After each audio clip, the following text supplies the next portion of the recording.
Cool. We've just been at St Murray out at beach and Murray's Beach and at the lake. with Justin Bergholcs from Blue Dragon Enterprises, and a small insight to mindfulness with Justin. Justin, tell us a little bit about mindfulness. You've been doing that for 15 years and one of the original people that really brought mindfulness to Australia, especially from an Eastern perspective. What do we have to learn? Look, Philip, from my perspective, we've come from an Eastern perspective, sure. What I try to do is bring my knowledge of health, having worked in the allopathic health industry for many years, and bringing the Eastern philosophies and the Western science together. Mindfulness is about paying attention to your here and now, without judgment, without questioning. So it's paying attention. Paying attention in the here and now. What, as men, as in our lives in this Western world, what are we missing? What are men missing in the Western world?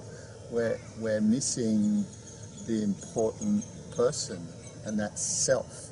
We're missing the essence of loving yourself first, because if you don't do that, then you don't have that optimal health. You don't have,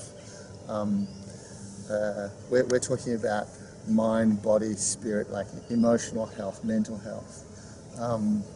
And once you start to look at self again and say, well, yeah, I'm okay and I'm allowed to do this, then things change. Yeah. So in particular, if I can ask you a question on men's health and mindfulness. Men tend to look after everybody else first, and they're usually at the end of the line in looking after themselves. How do we as men change that?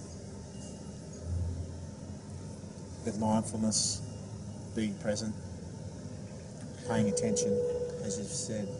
Yeah, the Tibetans talk about ground, path, result, and you and I have talked about this before. If you have good ground, if you have good foundation, then it's like if you have a good foundation of a house, the house isn't going to fall over. If you have good ground, then the path is going to be smooth and you're going to get to your destination. Ground is breath. Ground is about taking the time to go back to your breath. If I'm in control of my breath, I'm in control of my emotional state. If I'm in control of my emotional state, life's okay. And we tend to madly rush everywhere, get things done, busy thinking of other things, not as you say, in the moment, therefore not breathing. I forget to breathe. Yeah, we forget to breathe, and we spend a lot of time at an end of a scale. Most of us have issues with anxiety and anger, and they're like brother and sister, but they live at opposite ends of a scale. If I'm at the anxious end of the scale, then what's happening is I'm usually breathing from my upper chest. I'm knocking off the amount of oxygen going to my frontal lobes, the part of my brain where I really should be. It's my logical brain, my thinking brain. And if I'm usually at that end of the scale, I usually have an expectation of myself or somebody else that's not being met. And as soon as I'm there, I'm short. Or I might even stop breathing and I don't even know that I've stopped breathing. And then have another breath. And then this is where this misconception of people saying, oh, I just get angry. Well, we don't just get angry. We spend a lot of time in that part of the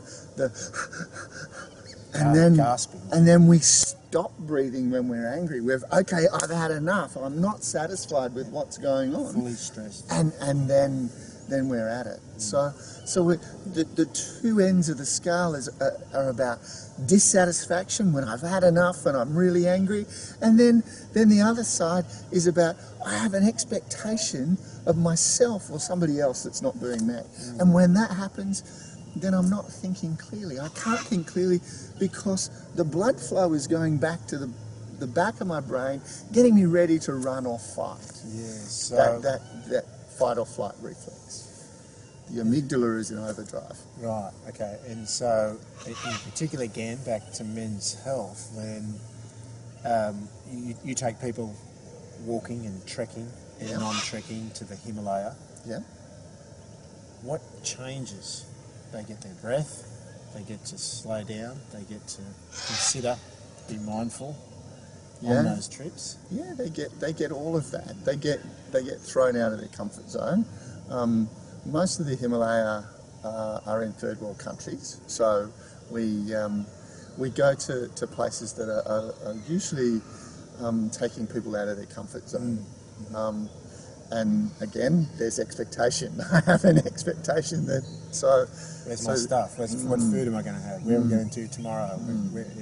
What's up ahead? What are we doing tomorrow? So they're living in the future. Yeah, rather than living in the now. Right. And the breath will always bring you back to the now.